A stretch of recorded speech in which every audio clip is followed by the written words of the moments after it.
I started out my career as a National Guardman in El Campo, Texas. I lived there. I retired. I was born in Cuero, the turkey capital of the world. Like a fool, I dropped out of school, and I'm not proud of it. I wanted to learn a skill. I wanted money in my pocket. I wanted good clothes. I wanted to have a car. And I learned early in life that why dig a ditch when you can supervise the digging. So I joined the Texas National Guard. Raul Roy Benividez began a long and illustrious military career in the Texas Army National Guard during the Korean War. By 1965, Benividez had joined the Army's 82nd Airborne Division and was on his way to South Vietnam to act as an advisor to an ARVN infantry regiment. I stepped on a landmine, my first trip to Vietnam. I woke up at Clark Air Force Base in the Philippines. I was declared never to walk again. I was paralyzed from the waist down. So I used to slip out of bed at night, and I'd crawl to a wall, and I sat against the wall, and I backed myself up against the wall and stand there, trying to move my toes right and left, right and left. And I begged God to please help me. 7 months later, I walked out of that hospital. I walked out with a limp, but I walked out. I went back to Fort Bragg, North Carolina, and I made 3 parachute jumps in one day, and I was ready, physically and mentally fit, to go back to Vietnam. In April of '68, I was inserted deep behind lines with another friend of mine to gather intelligence information of the enemy. My buddy on the second day got shot through the eye, the face, and the back, and I didn't want to leave him behind. So I called in for an extraction helicopter to come in and get us out. They come in with what we call a McGuire rig. It's nothing but a piece of rope that picks you up from danger to safety. In this case, there was 2 pieces of rope. And we have what we call a belly man. In this case, it was Leroy Wright. Sergeant Wright and I had been together for years. He couldn't look out that helicopter as we were coming out the canopy of the jungle. Our ropes had twisted. You know what nylon rope does when it rubs? It burns. And Sergeant Wright, a black non-commissioned officer, he looked out and he saw that 2 ropes were twisted and they were burning. He tied himself with what we call a belly band, and he pulled himself out of the helicopter. He worked himself down those 2 ropes, and he untangled those 2 ropes. That's love, a fellow man, dedication. And when I found out that Leroy Wright's team was trapped, I volunteered to go in and to get him out. On May 2nd, 1968, Benividez was at a forward operating base in Lac Ninh when word arrived of a 12-man intelligence gathering team that had been pinned down by superior NVA forces. 3 helicopters had already attempted to extract them, but were unable to land due to intense enemy fire. Racing to board a 4th rescue helicopter and realizing that all of the team's members were either wounded or dead, Benividez directed the aircraft to a nearby clearing and leapt from the hovering vehicle to assist.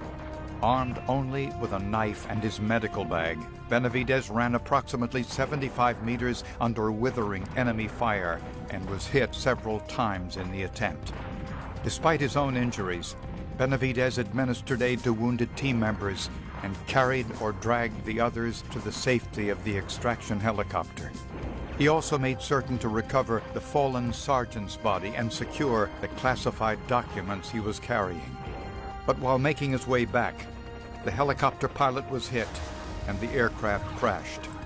Now critically injured, Benividez fought his way back to the wreckage, where he struggled desperately to free the wounded, form a defensive perimeter, and direct airstrikes to allow another rescue landing to be attempted.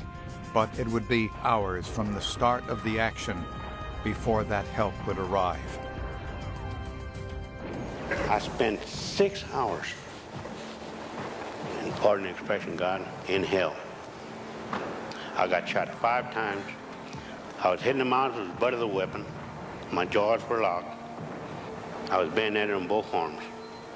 Helicopters after helicopters came in to get us out. The last helicopter that came to get us out, these officers, dedicated men like you, men and women, these officers, 4 of them volunteered to come and get us out.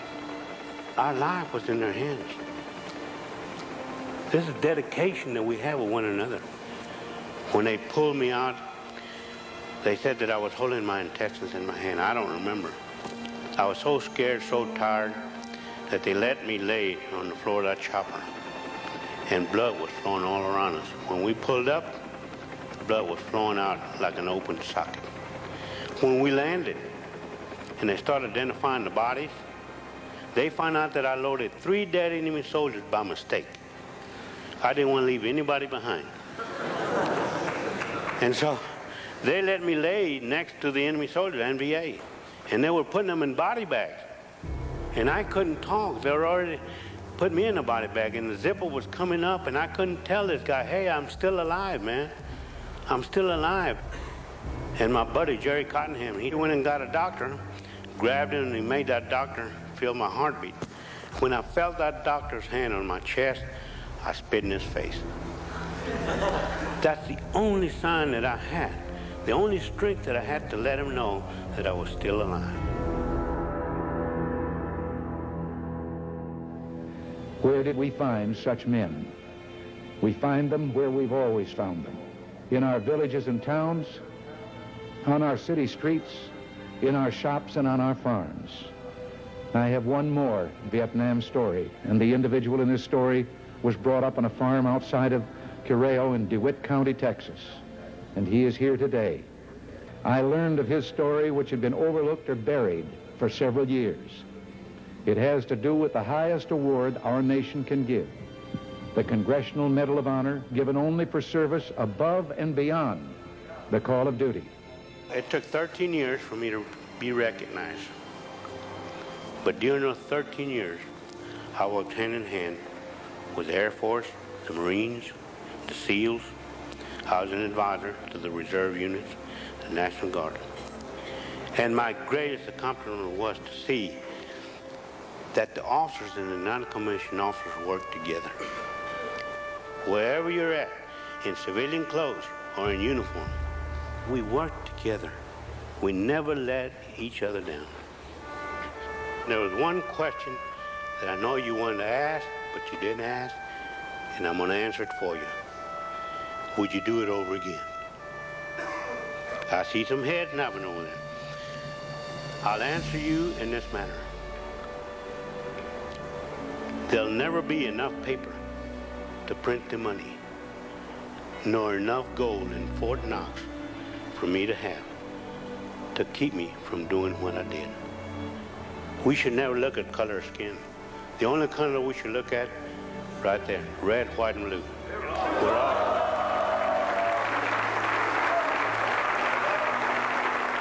We're all Americans. I'm proud to be an American, and even prouder that I earned the privilege to wear the green beret. I live by the mantra of duty, honor,